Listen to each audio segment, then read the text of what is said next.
কিভাবে আপনি অল্প টাকার মধ্যে আপনার খামার পরিচালনা করবেন, বা আপনি যদি মুরগি পালেন কিভাবে আপনি অল্প টাকার মধ্যে মুরগি পালবেন, মানে খামারের খরচ কিভাবে আপনি কমাবেন, সেই বিষয়টা নিয়ে আজকে আলোচনা করব। আসসালামু আলাইকুম। তো আমার খামার হচ্ছে, আমি সব মুরগি সেল দিয়ে দিয়েছি, মাত্র 2টা মুরগি রেখেছি ডিমের জন্য। তো সেই 2টা মুরগির জন্য হচ্ছে আমি খাবার বানাচ্ছি আর কি। তো চলুন মূল পয়েন্টে চলে যাই। খামারের খরচ কমাবেন কিভাবে, সেগুলো আমি পয়েন্ট আকারে বলবো। এক নাম্বার হচ্ছে আপনি নিয়মিত আপনার মুরগিকে হচ্ছে টিকা দিবেন। মানে যে সময় যে টিকা দিতে হয়, রানীক্ষেতের টিকা, গাম্বুরোর টিকা, প্রথম ডোজ, বুস্টার ডোজ কততম দিনে দিতে হয় সেগুলো জানবেন এবং দিবেন। আমরা আমাদের খামারে হচ্ছে পঞ্চম দিনে হচ্ছে রানীক্ষেতের প্রথম ডোজ দিই, 11তম দিনে হচ্ছে গাম্বুরোর প্রথম ডোজ, 18তম দিনে হচ্ছে রানীক্ষেতের বুস্টার ডোজ, আর 21তম দিনে হচ্ছে গাম্বুরোর বুস্টার ডোজ দিই। তাহলে এক নাম্বারে গেলেও নিয়মিত টিকা দেবেন। এখন 2 নাম্বার হচ্ছে খাদ্যের অপচয় রোধ করবেন।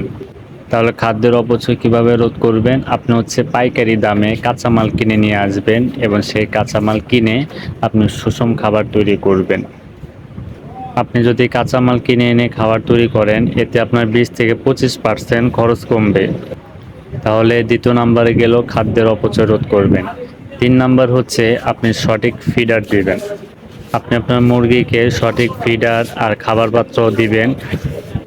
এমন খাবার পাত্র দিবেন যাতে করে যাতে ফিড বাইরে না পড়ে, সেদিকে খেয়াল রাখবেন। তাহলে 3 নাম্বার হচ্ছে সঠিক ফিডার হচ্ছে খাবার পাত্র দিবেন। 4 নাম্বার হচ্ছে আপনি বাইরের দামি ফিডের উপর নির্ভরশীল হবেন না। আপনি দামি ফিডের উপর নির্ভরশীল না হয়ে নিজেরাই হচ্ছে দানাদার খাবার তৈরি করবেন, এতে করে আপনার খামারের খরচ কমবে। 5 নাম্বার হচ্ছে বায়োসিকিউরিটি মানবেন আপনার খামারের। বায়োসিকিউরিটি বলতে হচ্ছে পরিষ্কার পরিচ্ছন্ন ও জীবাণুমুক্ত রাখা খামারকে। খামারের জন্য আলাদা পোশাক রাখবেন। যখন আপনি খামারে প্রবেশ করবেন তখন সেই পোশাক পরে প্রবেশ করবেন, এবং হচ্ছে রুমের সামনে পানির ড্রেন রাখবেন, যাতে করে আপনি যখন খামারে প্রবেশ করবেন তখন হচ্ছে সেই ড্রেনে আপনি পা ধুয়ে তারপর হচ্ছে খামারে প্রবেশ করবেন।